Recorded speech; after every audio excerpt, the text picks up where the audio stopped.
राम राम किसान भाइयों, स्वागत है आपका एक और न्यू वीडियो मेरे किसान भाइयों में। आप जो वीडियो में देख पा रहे होंगे मेरे किसान भाइयों, मैं खड़ा हूँ धान के खेत में, और मैं जो धान की जानकारी इस वाली वीडियो में मेरे किसान भाइयों आपको देने वाला हूँ। मैं इस वीडियो के माध्यम से आपको ये जानकारी दूंगा मेरे किसान भाइयों, अगर आप धान की फसल अपने खेत में लगाते हैं तो सबसे बड़ी दिक्कत हमारे किसान भाइयों को एक ही आती है। वो दिक्कत ये होती है कि हमारे किसान भाइयों का जो मेंढा जो होता है, धान का पौधा जो होता है, वो अच्छी प्रकार से ग्रोथ नहीं कर पाता है, उसमें अच्छी प्रकार से कल्ले नहीं बन पाते हैं। यानी कि मेंढा जो होता है मेरे किसान भाइयों वो फुल तरीके से नहीं बन पाता है। मैं ये पहले आपको दिखा दूं मेरे किसान भाइयों, इस एंगल से आपको दिखाई दे रहा होगा, मैं दिखा दे रहा हूँ आपको, ये आपको दिखाई दे रहा होगा मेरे किसान भाइयों। ये देख लीजिए, ये धान जो है लगभग हमारे अभी 25 दिन के हुए हैं, ज़्यादा नहीं हुए। देखिए मेंढा जो बोला जाता है मेरे किसान भाइयों, इसको इस प्रकार से मेंढा बोले जाता है। जैसे कि पेड़ आपको दिखाई दे रहा होगा, इस प्रकार से मेंढा बोले जाता है मेरे किसान भाइयों। देखिए हमारे बहुत सारे किसान भाइयों को नहीं पता होता है कि इसका मेंढा आप किस प्रकार से अपने खेत में बहुत ही आसानी से बना सकते हैं। पीलापन भी मेरे किसान भाइयों आप बहुत ही आसानी से रोक सकते हैं, लेकिन इसके लिए मेरे किसान भाइयों इसमें कुछ फर्टिलाइजर की जरूरत पड़ती है, जो कि आपको समय समय पर लगानी चाहिए। और वो किस प्रकार से लगानी चाहिए, हमारे बहुत सारे किसान भाई तो ये भी नहीं पता होता है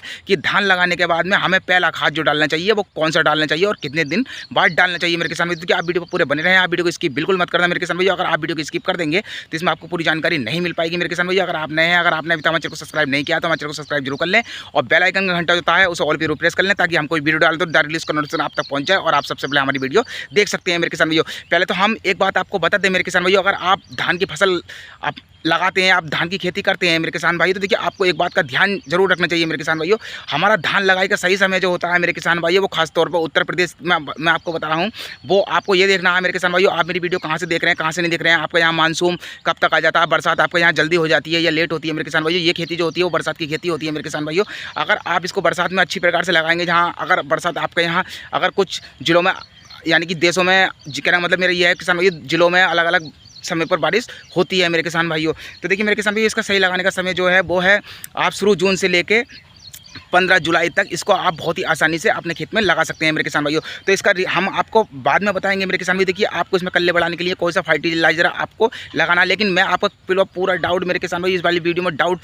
वैसे भी क्लियर कर दूं कि देखिए हमारे बहुत सारे किसान भाइयों के धान का मेड़ा जो है वो क्यों नहीं बन पाता है और किस कारण से नहीं बन पाता है मेरे किसान भाइयों। तो जैसे कि मैं आपको बता रहा था मेरे किसान भाइयों, हमारा धान लगाने का सही समय जो है वो शुरू जून से लेकर 15 जुलाई तक आप बहुत ही आसानी से लगा सकते हैं। तो मैं ये बात आपको क्यों बता रहा हूँ मेरे किसान भाइयों, मैं ये बात आपको यूँ बता रहा हूँ मेरे किसान भाइयों। देखिए अगर जुलाई का महीना वो जून का महीना जो होता है मेरे किसान भाई, शुरू जून से हम जब लगाते हैं मेरे किसान भाइयों, तो उस टाइम पर हमारी अगैती फसल मानी जाती है, और हमारा जो मानसून आ जाता है वो लगभग 14 से 15 16 जून तक बहुत ही आसानी से आ जाता है। बरसात भी हमारी लगभग 16 से 17 18 20 के आसपास भी शुरू हो जाती है मेरे किसान भाइयों। अगर इस कंडीशन में मेरे किसान भाइयों अगर आप पूरे जून के महीने में, अगर लास्ट जून के महीने तक आप धान की खेती अपने खेत में रोपाई करते हैं मेरे किसान भाई, तो आपको उसमें भरपूर पैदावार देखने के लिए मिल जाएगी, और मेंढा भी जो है मेरे किसान भाई वो आपका ऑटोमेटिकली ग्रोथ करता है। लेकिन बहुत सारे किसान भाई हमारी गलती ये कर देते हैं कि वो जुलाई के लास्ट में जाके धान की रोपाई अपने खेत में करते हैं, धान की नर्सरी अपने खेत में लगाते हैं। इस कंडीशन में होता क्या है मेरे किसान भाइयों, जो समय के अनुसार मेरे किसान भाइयों वो पहले आपको ये देखना चाहिए कि हमारे धान की वैरायटी कौन सी है, क्वालिटी कौन सी है मेरे किसान भाइयों। देखिए बहुत सारे धान की क्वालिटी ऐसी होती है मेरे किसान भाइयों जो कि अगैती लगाने की होती हैं, और बहुत सारे धान की क्वालिटी मेरे किसान भाइयों ऐसी होती हैं जो पिछैती लगाने की होती हैं। तो मेरे किसान भाइयों पहले आप अगर दुकान पर जाते हैं मेरे किसान भाई, तो ये आपको पहले पूरा कन्फर्म कर लेना चाहिए दुकानदारों से कि भाई ये हमें कितनी पैदावार दे सकता है मेरे किसान भाइयों। अगर आप कोई सी भी वैरायटी आप लगाते हैं मेरे किसान भाइयों, अगर समय के अनुसार लगाएंगे मेरे किसान भाइयों, 10 से 12 दिन आपका चल जाता है मेरे किसान भाइयों। आप पहले भी लगा सकते हैं या बाद में भी लगा सकते हैं मेरे किसान भाइयों, मगर ऐसे बिल्कुल नहीं चलता है कि वहाँ बहुत सारे किसान भाई ये होते हैं कि जिसका टाइम होता है जून के लगाने के बाद में वो जुलाई के लास्ट में जाकर लगाते हैं मेरे किसान भाई। तो इसमें आपको 100% पैदावार कम देखने के लिए मिलती है, और कल्ले भी आपके नहीं बन पाते हैं मेरे किसान भाइयों। तो देखिए हम बात बताते हैं मेरे किसान भाई, जैसे कि हमने वीडियो में आपको बताया है मेरे किसान भाइयों कि आप धान की ग्रोथ और धान की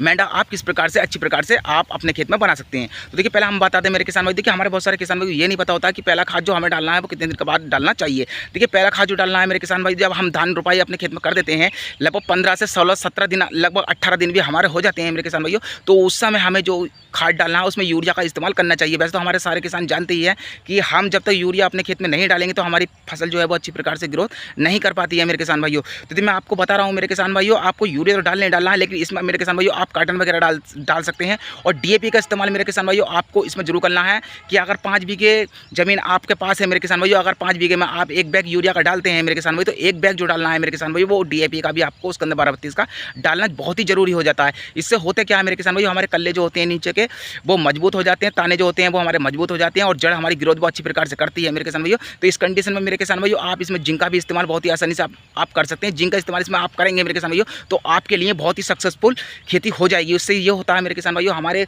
खेत में आपने देखा होगा कि कबरापन आ जाता है और ज़रा नीचे हमारे बड़बाड़ में जो कुछ कमी आ जाती है और पत्ते हमारे नीचे की पत्तियाँ जो है मेरे किसान भाइयों वो काली पड़ने लगती हैं, जिससे कि हमारे धान की ग्रोथ बहुत ही रुक जाती है और हमारा पौधा जो है अच्छी प्रकार से ग्रोथ नहीं कर पाता है मेरे किसान भाइयों। तो अगर जिंक का, कॉटन का, 12-32 का, DAP का मेरे किसान भाई यूरिया का इस्तेमाल मिलाकर आप कर देते हैं मेरे किसान भाइयों, वो खाद जो डालना है वो आपको लिमिट के हिसाब से डालना पड़ेगा मेरे किसान भाइयों। तो इस प्रकार से आप अपने बहुत ही आसानी से ग्रोथ अपने धान की बढ़ा सकते हैं मेरे किसान भाइयों। अगर आप नए तो हमारे चैनल को सब्सक्राइब जरूर कर लीजिएगा, बेल आइकन का घंटा जो है उसे ऑल पे जरूर प्रेस कर लीजिएगा और ये वीडियो हमारे किसान भाइयों के पास जरूर से जरूर शेयर कीजिएगा। तो नमस्कार, मिलते हैं नेक्स्ट वीडियो में।